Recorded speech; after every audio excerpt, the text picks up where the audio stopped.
I did not think that online teaching was going to be something suitable for my own pedagogy and to the kind of content that I generally teach, which often challenges students to re-examine their worldview and understanding of all kinds of social factors and dynamics. So when I teach, oftentimes I'm trying to really understand the process that the students are going through in exploring whichever topic, that being things like race, social relations in the modern world, ethnicity, social change, power. I was also concerned about how to maintain connection with a large group on the screen, oftentimes not seeing people's faces or sensing students' energy. To me, that connection is a critical part of how I teach. What I discovered, and a little bit through trial and error, there's some ways that the focus of being on a Zoom class allowed attention to be all in one place. And that if I listened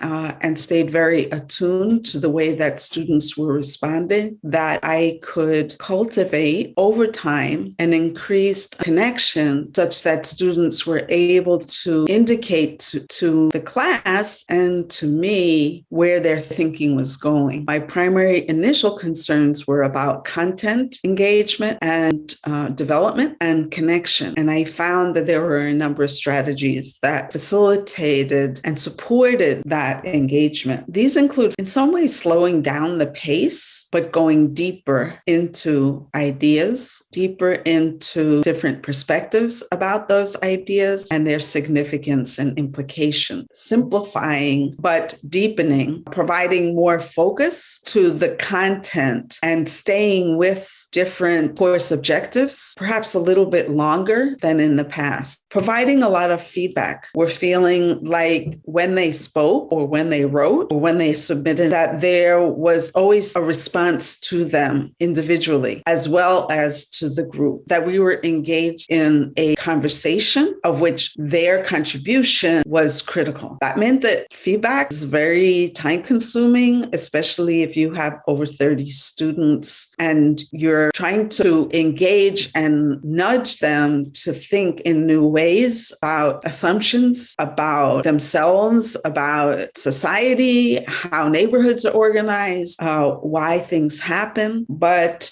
almost more than anything, that feedback loop became just that more critical because I could see many students where they listened to the feedback and were able to then re-enter conversations with a new understanding and consider more sophisticated analyses of the social world.